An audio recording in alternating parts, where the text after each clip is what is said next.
Definitivamente la mayor parte de las guerras las empezamos los hombres. La mayor parte de los asesinatos los hacemos los hombres.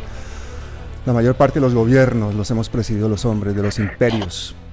El patriarcado le ha hecho muchísimo daño a la humanidad. En países como Colombia, en las que la mitad de la población son mujeres, está todo por decir, está todo por hacer.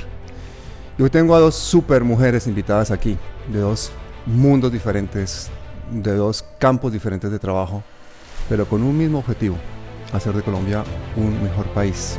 Porque estamos hartas, estamos cansadas de que nos desplacen, estamos cansadas de que no podamos ir libremente por nuestro territorio, estamos cansadas que hoy ya no podamos ir a comernos un pescado porque está lleno de cianuro y mercurio, estamos cansadas de toda esa mierda, estamos cansadas y no aguantamos más, y por eso estamos aquí.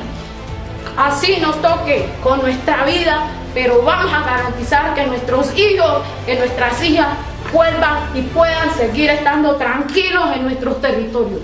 Porque hay un fenómeno muy grande, ¿sí? Y creo que es el fenómeno que está generando la guerra en este país, y es la corrupción de los funcionarios públicos.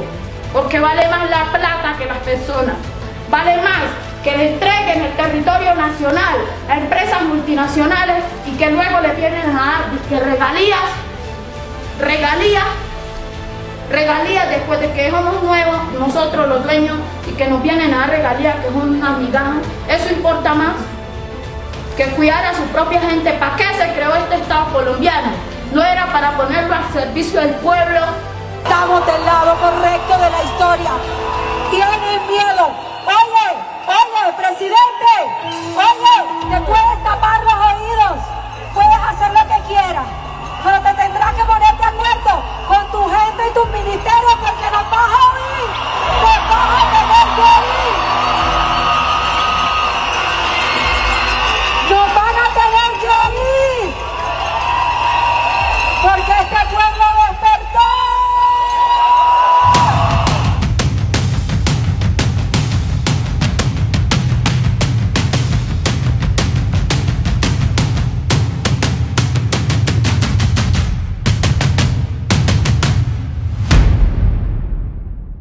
Francia Márquez, bienvenida.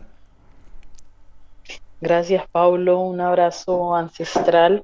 Un abrazo a Adriana Lucía. Gracias por este espacio tan maravilloso. Y bueno, aquí hacemos país usando el amor maternal y usando nuestro instinto del cuidado para hacer de Colombia un mejor lugar para todas, todos, todes. Adriana Lucía, bienvenida.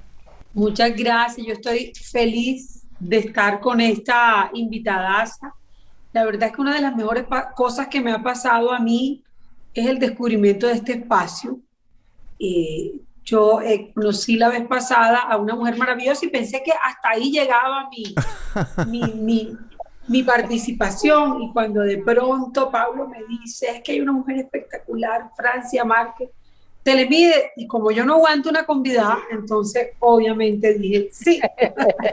Pero la culpa de todo esto la tiene Yolanda Perea, la gran lideresa chocuana. Yolanda Perea pone esa palabra que nos enseñó aquí en este programa, que se llama rejuntancia. Porque esa rejuntancia, la primera que hicimos, la hizo ella con Margarita Rosa.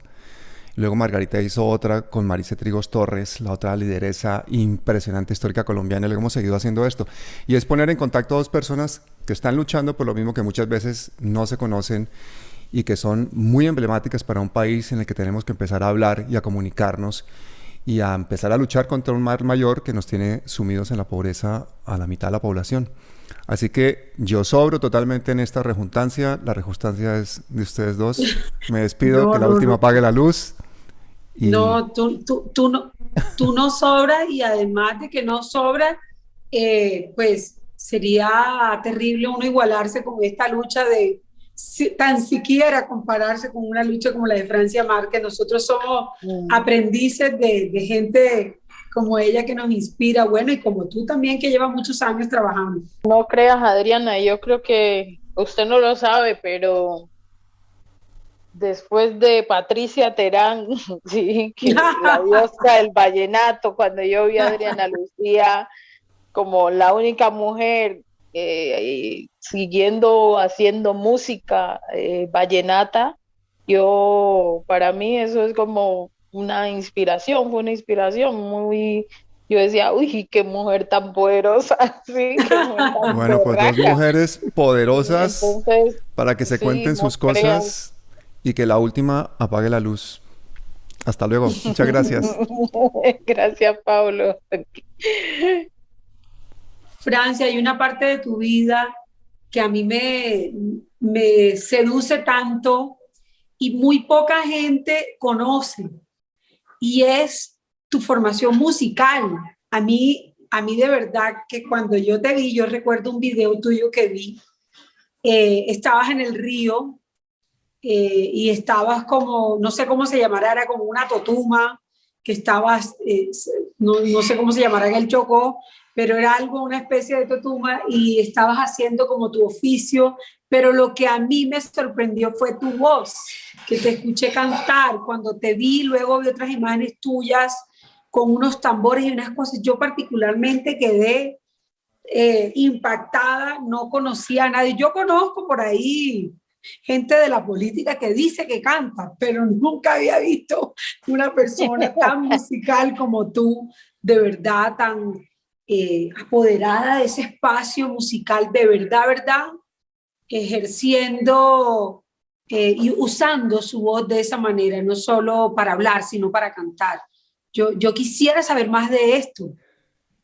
Bueno, Adriana, yo de verdad cuando estaba pequeña, yo solo pensaba, yo quiero ser como estas mujeres que cantan, ¿no? Yo quiero ser cantora, sí. Inicialmente yo quería ser cantora de vallenato, ¡Ah, caramba! pero después ya, bueno, conocí a la maestra Nidia Góngora, conocí a Goyo, conocí a muchas mujeres del Pacífico colocando la marimba, el bombo, el cununo para sanar, para silenciar incluso pues los ruidos del, digamos, los ruidos de la violencia, silenciándolos con los instrumentos. Y yo, no, yo quiero ser cantora, cantora de música del Pacífico, pero la verdad es que mi voz no ayuda mucho. No Ay, no nací digas con... eso porque tú No, cantas muy bien. no. No, no, no, ahí sí yo meto la cuchareta, yo te vi y me pareció impresionante. De hecho, con un amigo músico, con Iván Benavides, hablamos de eso. Yo, porque le dije, oye, yo no sabía que Francia cantaba de esa manera, hacía música, no lo sabía. A mí me parece espectacular conocer esa faceta tuya, y te imaginas por ahí una persona como tú con esos discursos, con esa claridad en el discurso, de pronto por ahí al final escucharte una cantada, ¿no sería una cosa maravillosa? Yo no creo, yo no tengo talento para cantar. Yo estuve intentando, pero me di cuenta no daba, no daba la Ay, talla. quiero Sí. decirle a todos los que están escuchando que eso es mentira. Ella es una mujer muy real, todo lo que dice, pero ese pedacito no se lo pueden creer. ¿Cómo llegas a la política? ¿Cómo llega esa pasión, esa gana? O me imagino que todo empieza desde la comunidad, pero ¿cómo llega todo eso a tu vida? Precisamente el arte a mí me involucró en todo esto, ¿no? Entonces yo quería ser cantora, pero yo hacía teatro y bailaba danzas en mi comunidad, hacía parte de la Casa de la Cultura. Y fue el teatro, fue la danza, hacer obras de teatro sobre la vida de la gente, sobre la cotidianidad. Yo no estudié actuación, pero nosotros hacíamos teatro de manera empírica y bailábamos danzas. O sea, yo salía de la mina, me iba de la mina, dejaba el trabajo en la mina botado por irme a bailar, por irme a bailar danzas, por irme a cantar, y alcancé a participar en varios festivales de música del Pacífico de Petronio Álvarez. Hacía coros ahí, pero no Sí, pero bien. ella no tiene talento, ella no tiene talento. Y entonces fue así como fui haciendo conciencia. Yo creo que el arte nos hace muy conscientes y muy sensibles de la importancia de cuidar la vida, del territorio, de la humanidad. Entonces, si yo no hubiera estado metida en los temas artísticos en mi municipio, yo no hubiera terminado asumiendo liderazgos. Entonces, cuando vino la desviación del río Ovejas a la represa Salvajina, nosotros usamos el teatro como jóvenes para decir no, no queremos este proyecto. Y fue así como me fui involucrando. Yo me hice integrante del proceso de comunidades negras, una de las organizaciones que a nivel nacional ha ayudado a la reivindicación de los derechos de la población afrodescendiente, ayudó con lo del artículo transitorio 55 y con lo de la ley 70 del 93, y fue así como empecé. También ese proceso me ayudó para reconocerme como una mujer negra, ¿no? Porque nosotros crecemos con estereotipos raciales muy fuertes que no nos hacen sentir orgullosos y orgullosas de nuestra condición, de nuestra negrura. Y entonces uno cuando está pequeño no quiere blanquearse, porque es lo que le vende la sociedad. Y yo cuando conocí a miembros del proceso de comunidades negras como Carlos Roseros, como Leila Andrea Arroyo de Buenaventura, que me decían es que el territorio es un espacio de vida, a mí se me iluminó el mundo. Y cuando escuché a esta gente hablando no de lo negro como la esclavitud y ustedes son descendientes de esclavos, sino hablando con dignidad, con orgullo, diciendo es que nuestros pueblos ayudaron a liberar este país, es que nuestros mayores lograron y ayudaron con la independencia, y es que este territorio donde vivimos no fue un regalo, sino que costó años de sufrimiento, años de lucha, y es una herencia de eso, una herencia de libertad. Yo empecé a valorar mucho eso, pero pues mis abuelos, yo crecí con mis abuelos maternos y ellos también tenían como mucha claridad. Mi abuelo era un líder, nunca, él no tenía que llamarse líder, ¿no? Ni se llamaba así, pero era una persona que en la comunidad jugaba un papel súper importante. Y mi familia, ¿sí? Mi familia, tanto los Minas como los Márquez, eran pues familias que ejercían un liderazgo al interior de la comunidad. Y eso fueron bases para yo empezar este camino. No, has tocado un punto muy importante, y es, hablamos de un país que discrimina todo el tiempo, pero que muchas personas que lo hacen no se reconocen. ¿Sí? No se reconoce que este es un país racista, que es un país clasista. Eso es como una cosa que sucede por allá lejos, pero eso en nuestro país no sucede, siendo que sucede todos los días. Entonces, me gustaría de pronto hablar un poco. Yo vengo de una cultura, tú sabes que en la cultura caribe se podría decir que es bastante racista, bastante clasista. Muchos, a veces de mis coterráneos, nos cuesta muchísimo hacer como una autocrítica, nos cuesta mucho. Y lo digo porque siempre que estoy en foros, eso se transforma como no, es que nos tiran a nosotros los costeños, porque nosotros los costeños, y eso impide que tengamos una posición de autocrítica y que evaluemos cómo hemos naturalizado el racismo y el clasismo. Yo me creo en una sociedad completamente clasista, racista, que les parece chistoso, donde se hacían chistes, donde era normal que dijeran frases como no, que se casó con no sé quién y vamos a mejorar la raza, ¿no? Ese tipo de frases que uno escucha, y hay una doble moral con eso, y se hacen chistes de me negriaron y una cantidad de cosas que ni siquiera se ven mal, que se ríe. Y a mí me parece necesario hablar de esto, sobre todo en tiempos de queratinas, de donde ni siquiera el pelo crespo es algo aceptado. O sea, que le dicen a las chicas como, no, es que para estar bien vestido tócate el pelo liso, ¿sí? Su presentación, ese tipo de cosas. A mí me encanta eso, que hables de en qué momento tú te reconoces como negra, porque pareciera que fue un proceso, que no naces así, sino que te reconoces así. Exactamente. Y yo creo que eso es un proceso. Efectivamente, yo también, o sea, a los 15 años estaba poniendo la queratina en mi cabello, porque el referente que tenemos es que, pues, la belleza está en ser blanco, ¿sí? Y lo bueno está en ser en la blanquitud. Ayer yo estaba en esa entrevista con Daniel Samper, porque él hizo una columna hace 8 días sobre el que le llamaba la cultura del delique. Entonces a mí me habían hecho una entrevista en El Tiempo sobre el racismo en el fútbol, ¿no? Que hemos visto cómo sobre todo en Europa a los futbolistas negros en las canchas les tiran bananos, ¿no? Para asimilar que son monos, ¿sí? Que son animales. Y esa visión es una visión colonial histórica, así nos concebían, que nosotros no éramos seres humanos, sino que éramos animales salvajes, ¿no? Entonces en eso hay pues a un futbolista lo suspendieron porque ganó, pues hizo un gol en un partido y alguien le escribió felicitándole y él escribió como gracias negrito.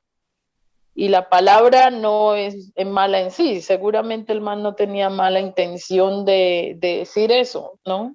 El futbolista, pero hay una carga histórica, que era lo que ayer yo le decía a Daniel Samper, hay una carga histórica sobre la palabra negrito o negrita, ¿sí? Y esa carga histórica que ha fomentado el racismo, la opresión, la exclusión, ¿sí? Y todas las violencias raciales que nos toca vivir, pues hace que cuando a mí me llamen negrito o negrita, por más de cariño que sea, hay una reproducción del racismo en el lenguaje.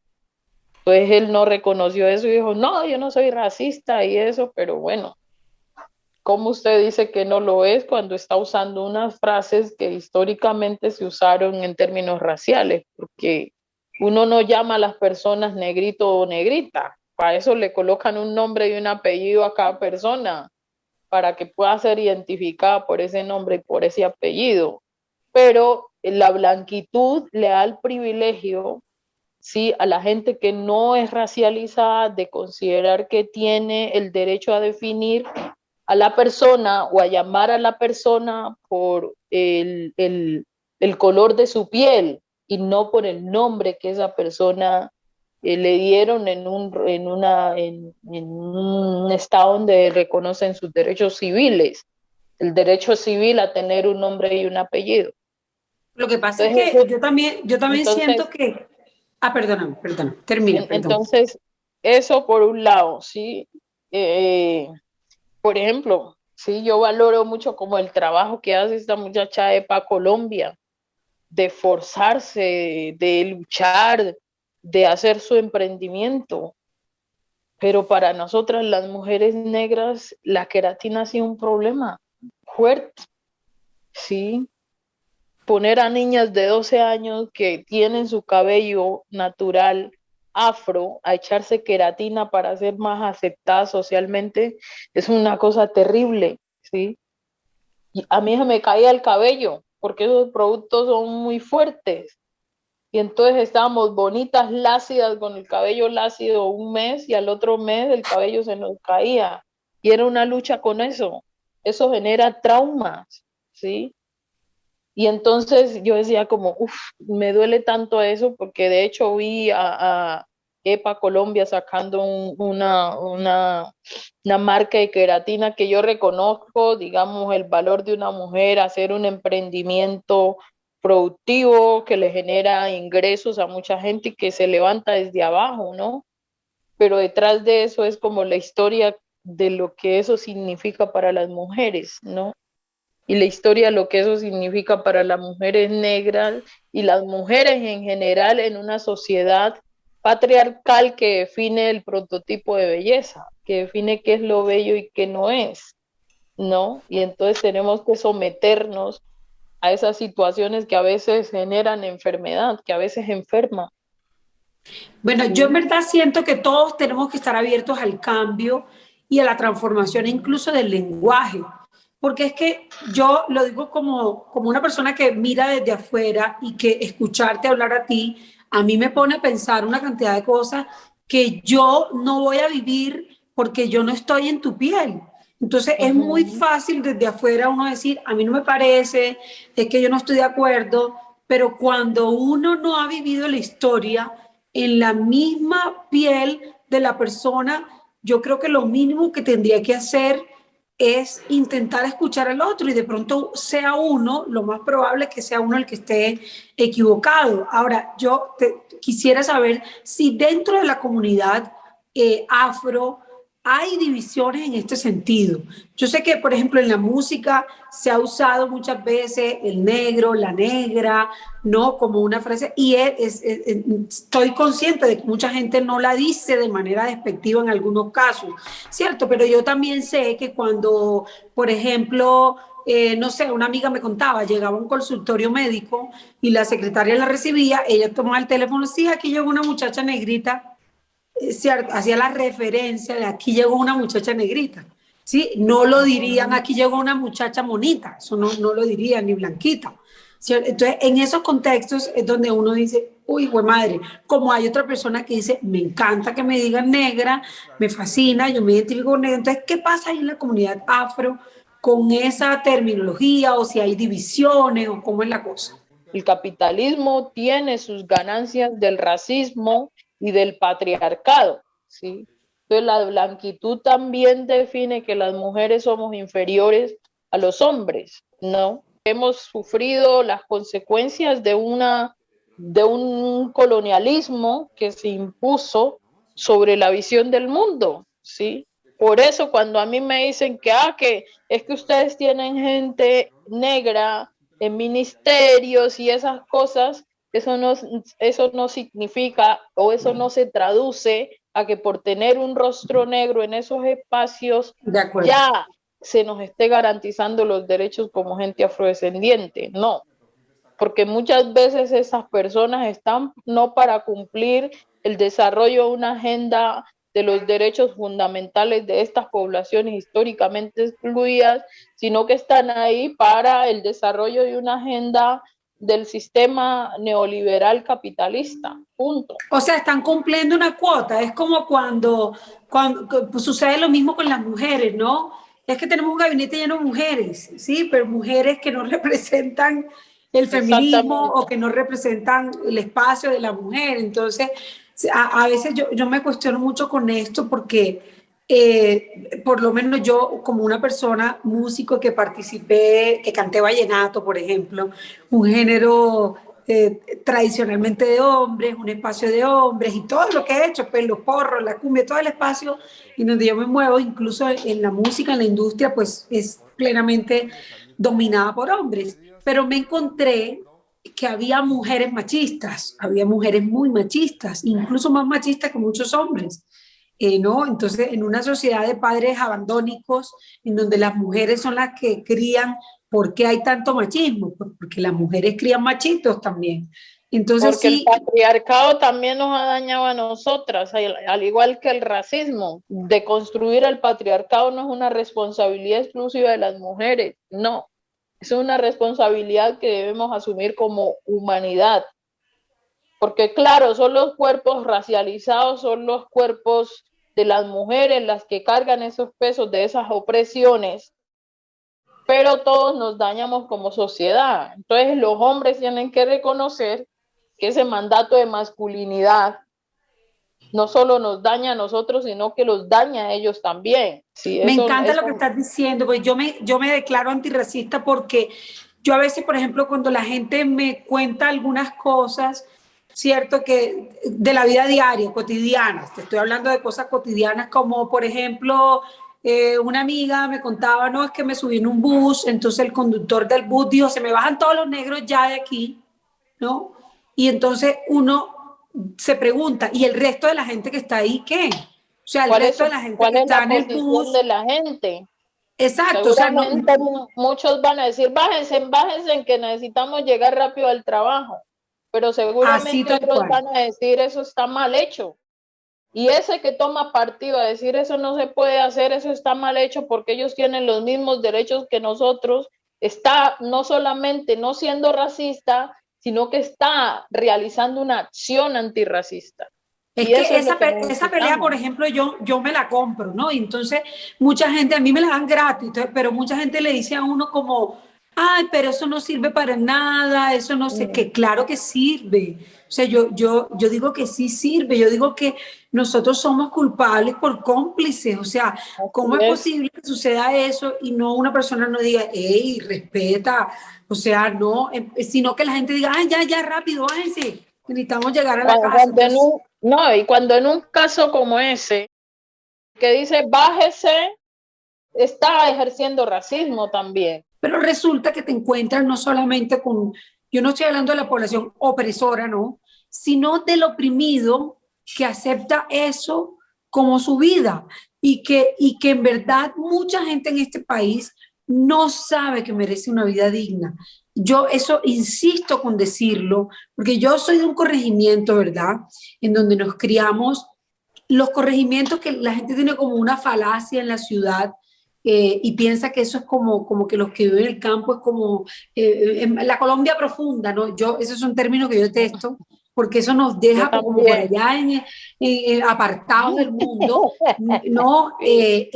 ¿Profundo para quién? ¿Es lejos de qué? ¿Quién está lejos? O sea, ¿quién está lejos de qué? Entonces yo a veces, claro, fui criada de una manera, pero la gente tiene una idea de que las personas que nacimos en el campo, si no tenemos dos trenzas, cultivamos y la papa que está bien, que es honroso, que es espectacular, pero ese es el prototipo que tienen, ¿sí? No entienden cómo funciona, que funciona igual que en las ciudades, donde hay discriminación, clases sociales, la misma vaina en un pueblo chiquito.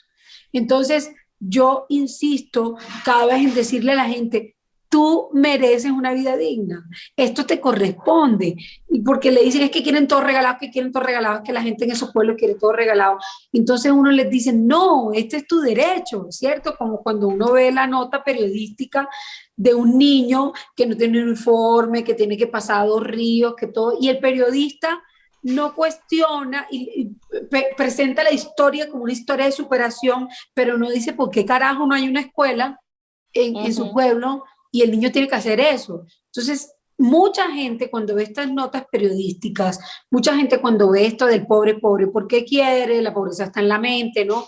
Se siente, no estoy hablando del opresor, sino del oprimido, se siente que es su culpa, ¿sí? Que tiene que hacer algo para salir de esa pobreza. Como la pobreza está en la mente, entonces la culpa es mía y de mi mente. ¿Cómo decirle a muchas personas que merecen una vida digna, que no está mal luchar por los derechos, pero cómo decirle a una población inerte, muchas veces una población quieta, que no haga parte de esta reproducción, pero que también sea parte activa, que no sean solamente unos espectadores, porque hay una clase colombiana espectadora, que no opina ni para aquí, ni para allá, ni nada, que está así, ¿verdad? Pobres niños que pesar, sí, pero no pasa nada. ¿Cómo decirle a estas personas, primero a los que merecen una vida digna y a las otras personas que no hacen nada, cómo hacer parte activa de este cambio y transformación de este país? Efectivamente, hay mucha gente que cree que las desgracias en las que vivimos son nuestra responsabilidad, que nosotros incluso nos merecemos vivir en las condiciones que vivimos. Eso es por ustedes que son unos perezosos y no trabajan. Entonces, como no trabajan, no tienen nada de eso. Y eso no es así, ¿sí? Porque hay una promesa, hay un Estado social de derecho que por lo menos se comprometió con toda la sociedad a velar por su bienestar, ¿no? ¿Cuáles son las condiciones del entorno que tiene la gente? No hay vías de movilidad. Entonces, en mi comunidad, muchas comunidades, la gente siembra, por ejemplo, con la esperanza de que vendiendo sus productos va a obtener algo, ¿no? Y que eso le va a permitir por lo menos tener una calidad de vida más o menos digna. Pero resulta que usted siembra plátanos, sí, que usted siembra frutales, y en tiempo de cosecha usted no tiene cómo sacar esos productos de allá porque no hay ni siquiera una vía adecuada que le permita movilizar los productos. Ahí la responsabilidad es de ese campesino, de esa campesina, no. Ahí la responsabilidad es de un Estado que considera que esas personas que están ubicadas en ese lugar geográfico no tienen derecho a nada. Además, porque el Estado manejado por esta dirigencia política que hemos tenido es como este es nuestro Estado. Cuando la gente le dice a uno es que ustedes quieren todo regalado, o sea, ¿regalado qué? Y todos estamos aportando, todos pagamos impuestos y cuando uno paga impuestos uno espera que ese impuesto que paga se le retribuya en salud, en educación, en vivienda, en agua potable, en saneamiento básico, en las cosas básicas que uno necesita para salir adelante. Yo he visto a muchos dirigentes políticos, incluso del Centro Democrático, diciendo, no, es que ustedes los negros, es que ustedes los campesinos quieren que todo se lo regale. Todos se lo regalen, pues los que tienen que revisarse son ellos, porque cuánto de su bienestar, de sus privilegios, los han obtenido del Estado. Han ocupado el Estado para tener privilegios particulares, personales, ¿sí? Familiares. Las 40 familias que nos han gobernado, la mayoría han obtenido sus privilegios del Estado, usurpando el Estado a partir de la corrupción que han generado, porque no le han generado bienestar social a todo el país, a toda la sociedad. La mayoría hemos vivido en exclusión histórica. En la mayoría de estos territorios no hay electrificación, no hay conectividad. Esas cosas son responsabilidad del Estado. El Estado no provee esas condiciones. Entonces, como me dicen a mí que me están regalando todo, no, no me está regalando nada porque el Estado no es su finca. Sí, el Estado no es su hacienda. No.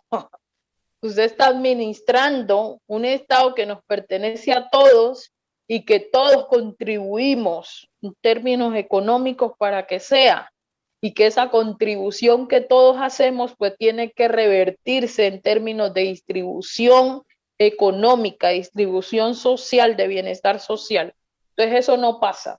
Para mí eso de, es que ustedes quieren todo regalado, es una falacia de un pensamiento colonial de quienes ostentan el Estado, que creen que el Estado les pertenece y que es su propiedad. Esa visión colonial todavía está en la actualidad cuando nos dicen eso, cuando nos dicen es que todo lo quieren regalado. No, yo no estoy pidiendo nada regalado, yo estoy pidiendo garantías, mis derechos, garantía los derechos de todos los ciudadanos y ciudadanas que este Estado se comprometió a brindar en un marco de un Estado social de derecho que se ratificó en la Constitución del 91. Cuando la gente tiene eso claro, pues también tiene que tener claro que cuando toma decisiones en términos de, bueno, yo no tengo nada que ver con ese Estado, cuando sí tenemos que ver y toma decisiones políticas en términos electorales de aceptar que el politiquero venga y le dé los 50,000 pesos porque es que yo no los vuelvo a ver y porque es que la política no se mete conmigo, pues ahí estamos contribuyendo a profundizar esa crisis de ese Estado racial, de ese Estado patriarcal, de ese Estado clasista que en nombre de todos, unos cuantos lo usurpan y toman partida, se benefician en detrimento de los demás. No es posible que en este país 50 billones de pesos se pierdan anualmente en corrupción, mientras niños y niñas en muchos lugares mueren de hambre. Eso no es posible. No, es infame lo que sucede. No es posible, es miserable esto de la conectividad que pasó ahora, ¿no? En medio de la precariedad de la educación, porque nosotros sabemos las condiciones en las que estudian niños y niñas en las zonas rurales de este país. Si a veces hay un maestro en una escuelita y a veces la escuela está deteriorada, a veces son niños que caminan 2 y 3 horas. En el Pacífico, por ejemplo, los niños tienen que ir en potrillo, a punta de canalete a la escuela, sí, a la escuelita, y a veces el profesor no hay un profesor en la escuelita. En mi territorio yo he visto niños que tienen que, no llega el profesor y esos niños tienen el bolsito con los libros en la espalda y se van a raspar coca, ¿sí? O sea, ¿cuál es el futuro que estamos construyendo para esos niños? ¿Por qué el Estado cree que invertir ahí es regalarle todo a esos niños? Porque los gobernantes, porque hay una concesión sobre el desprecio de la vida de las mayorías en este país. Y es que cuando definen esas Colombias profundas, creen que allá lo que viven es seres humanos salvajes, miserables, que no merecen la atención del Estado, y entonces con desprecio toman las decisiones de concentrar la riqueza en ciertos sectores, la distribución económica en ciertos sectores, porque en otros sectores no hay que invertir. Escuchamos un discurso desagradable de un diputado de Antioquia refiriéndose al Chocó hace varios años, ¿no? Que no voy a decir la palabra, pero era desastroso decir como la palabra que decía era invertir en el Chocó, eso era nefasto, o sea, en pocas palabras, en otras palabras, se estaba perdiendo el dinero cuando se invertía en el Chocó, pero es una concesión de quiénes son la gente que está ahí. Es gente Claro, racializada, gente pero entonces a uno, empobrecida que no merece atención. claro, y lo que a uno le da rabia, ¿no? Por lo menos en mi caso, a mí me da rabia que uno tiene como la esperanza de que la gente de su misma tierra no le robe su tierra, ¿sí? Uno dice, pues que llegue una persona y uno cree que esta persona, esta sí siente el pueblo, esta sí siente porque es nuestra, porque nos pertenece y llegan a hacer lo mismo. Entonces, de aquí voy a dar un salto pensando, siguiendo esa administración de esa gran hacienda que es Colombia, no sé, no me gusta hacer ese paralelo, pero llegas tú con ganas de administrarnos. ¿Qué es lo que hay en el corazón tuyo para querer meterse en este bololó? Porque esto no es fácil en este país que es Colombia. ¿Qué hay ahí? Sí, yo creo que hay muchos sueños y esperanzas también, ¿sí? Y uno de esos sueños es que Colombia tiene unos problemas estructurales que tiene que resolver. Tenemos que resolver el problema de la guerra en este país, ¿sí? Por supuesto, han habido avances, intentos, se hizo un acuerdo de paz entre el Estado y las FARC, pero no ha sido suficiente, porque llegó un gobierno que, con un partido que se atrevieron a votar por el no a la paz, condenando a cientos de familias empobrecidas, familias que viven en un ranchito por allá y las condenaron a vivir en medio del conflicto armado. Y hoy en muchos lugares estamos viviendo una crisis humanitaria terrible. ¿Sí? Entonces, si no nos hacemos conscientes todos los colombianos de que hay que parar, de que hay que silenciar los fusiles, este país no va a ser viable. Este país es un país inseguro para la juventud. ¿Sí? La juventud no se siente segura, la juventud sale a cada esquina con miedo. ¿Sí? Y entonces es doloroso que la juventud no esté tranquila, que no puedan hacer sus sueños, porque sus sueños se los asesinan con las balas de la patria. Entonces, parar la violencia armada, yo creo que es una necesidad para todos los colombianos y colombianas. No se puede seguir haciendo política, manteniendo la guerra para luego vender seguridad democrática. No. Yo creo que hay que parar la guerra para poder respirar. La guerra nos ha mantenido asfixiados, ¿sí? Nosotros hemos vivido en medio del conflicto armado, de los bombardeos, ¿sí? El reclutamiento forzado, que hoy cobra vidas. Acabamos de ver la semana pasada en el bombardeo donde mataron a un miembro de un guerrillero del ELN, que ahí también tenían unos niños reclutados y fueron asesinados en medio de ese bombardeo, niños del Chocó. Y por un lado, pues es responsable el ELN, pero el Estado también es responsable. No solamente que asesinó a esos niños, sino que nunca generó condiciones en ese territorio para que esos niños no tomaran la opción o para que no fueran reclutados. Muchos hijos de mamás cabezas de familia, ¿sí? Que esos niños no fueran reclutados y fueran en últimas asesinados por el Estado que prometió garantizar nuestra vida, que prometió brindarle protección constitucional a los niños y niñas de este país. Francia, ¿por qué tenemos que votar por ti?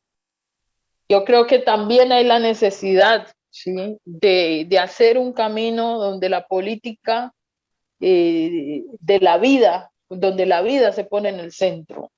Y eso significa hacer un tránsito de las economías de muerte extractivistas hacia unas economías que sean capaces de ayudar a frenar la crisis ambiental que vive el planeta. Yo creo que hay la necesidad de feminizar la política en este país. Y eso implica la garantía de los derechos de las mujeres, de todas, de todes, de las mujeres y de las diversidades LGTBIQ+, que han sido violentadas tanto al interior de sus familias, pero como sociedad también, en un contexto de conflicto armado, donde ser gay, ser lesbiana, significa un riesgo enorme. Entonces yo creo que hay que trabajar por eso. Y en eso de feminizar la política, yo creo que cuidar la casa grande implica usar nuestro amor maternal, nuestro instinto del cuidado. Y creo que es necesario entonces que desde nosotras como mujeres hablemos de la democratización de la tierra. Creo que todo el mundo ha venido hablando años y años de reforma agraria. Yo he venido escuchando eso desde que tengo uso de razón. No solo necesitamos hoy una reforma agraria, sino una reforma agraria ecológica y feminista, donde la tierra esté en manos de las mujeres que la cuidan, que la cultivan, que producen en ella y que generan condiciones de vida, usando ese mismo amor maternal que usamos cuando cuidamos a nuestros hijos e hijas, ese mismo amor hoy lo ponemos en la política, ¿sí? Y yo creo que ahí vamos tejiendo. Pero hay la necesidad de erradicar el racismo estructural, y eso implica poner reparación histórica en este país. Eso implica hablar de racismo estructural.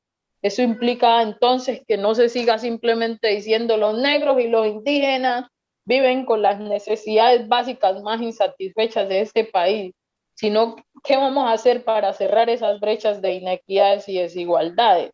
Eso implica distribución, justicia distributiva, y es que los recursos del Estado que siempre se han puesto en términos de garantías a una población determinada, a una población privilegiada, pues ahora tienen que ponerse a esa población que ha estado históricamente excluida y oprimida. Esas son como parte de las líneas programáticas que nosotros estamos proponiendo. Por supuesto, eso significa, y lo que más deseo desde mi corazón, es que un programa se construya con la gente, que se construya desde el barrio, desde la vereda, desde la comunidad, desde cada familia, cada uno, cada colombiana que cree en el cambio, que cree que es momento de cambiar la historia de este país, de muerte, de injusticias, de inequidades, de desigualdades. Cada persona se sienta comprometido a aportar un grano de arena en esa construcción programática y por supuesto en la definición, porque en últimas este país lo cambia Colombia, y eso es todos los colombianos y colombianas que debemos contribuir a ese cambio. Eso implica sí, erradicar esas condiciones de usar la violencia en la política, donde el que piensa diferente hay que estigmatizarlo, hay que exterminarlo, hay que asesinarlo. Eso es lo que hemos tenido toda la vida. Tenemos que ser capaces de construir en medio de la diferencia, y eso es lo que nosotros estamos haciendo. Por tanto, creemos que llegó el momento de construir un mandato popular, que el programa sea un mandato popular que se construye desde abajo. Para nosotros eso será un desafío porque pues nosotros estamos recogiendo firmas, ¿no? Ahora mismo hicimos una vaqui de Soy porque Somos para el proceso de recolección de firmas. Esperamos todos los aportes habidos y por haber de la gente, porque además pues colonialmente se definió que quien pueda hacer política en este país es quien tiene plata. Por eso el narcotráfico ha permeado la política. Y pues no queremos terminar haciendo una política donde tenemos que venderle el alma al diablo. Por eso el aporte digno de cada colombiano y colombiana a ese camino que estamos haciendo es fundamental, es necesario, y yo creo que es una forma de devolverle la dignidad a la política, y es que cada colombiano, cada colombiana se siente comprometido, comprometida en el cambio, comprometido en este camino que estamos tejiendo, que estamos andando todos los días. Bueno, estos son palabras mayores, ¿no? Lo que hemos escuchado aquí, infinitamente agradecida por este espacio, y también invitarlos a todos los que puedan, a todas y a todos los que quieran aportar a ese Vaki que está aquí promoviendo Francia. Es este espacio que necesita Colombia. Colombia necesita estas voces, necesita mujeres, me encanta eso, lo de feminizar la política, me parece maravilloso. Yo creo enormemente en el camino que estamos haciendo, creo profundamente en este país, y en ese país que se construye desde abajo, desde la raíz. Ese es el reto más grande, porque todo el mundo sabe que el campo está jodido, todo el mundo sabe que hacer algo, pero la gente lastimosamente a veces es mejor malo conocido que bueno por conocer. Entonces es una transformación mental, social, de comunidad, de país, de absolutamente todo. Y ahora que hablas de eso, te pregunto, si ganas el pacto, la consulta del pacto histórico, ¿qué pones a hacer a Petro? Y si lo gana Petro, ¿qué crees que Petro te ponga a hacer a ti? Si yo gano, seguramente Petro va a ser mi fórmula vicepresidencial. Así que ahí tendrá mucho por hacer, y es ayudar a hacer de este país un país digno, un país justo, un país igualitario y un país en paz. ¿Y si es al revés? Bueno, pues también ayudaré. Si es al revés y Petro gana y yo quedo de fórmula, pues también ahí no seré una mujer para cargar la silla o para poner la cara femenina o la cara negra, sino que estaré siendo parte de un gobierno para el cambio, para las transformaciones. Ese es nuestro gran sueño. Yo estoy muy agradecida pues por este espacio. Nos falta una cantada, nos falta echarnos una cantada bien buena, y gracias a ti, Francia, por siempre ser tan generosa con tu conocimiento y generosa con las palabras. Estas son palabras mayores. Y ahí todos tienen responsabilidad, y usted también le va a tocar, porque hay que ayudar a sanar este país, y el arte y la música tendrá que hacer ese camino de ayudar a sanar esas heridas tan profundas que el conflicto armado, el abandono, la violencia, la corrupción ha sembrado en nuestra nación. Creo que nos toca dejar de sembrar miedo para sembrar esperanza, y ahí yo creo que usted juega un papel súper importante. Creo que un país con las emociones tan rotas como este va a necesitar de sus artistas, va a necesitar de sus músicos para repararse y para mantenerse en pie. Así que lo que a mí me corresponda desde el mundo de la música, aquí estaré. De acuerdo, así es. Bueno, soy porque somos. Vamos para adelante.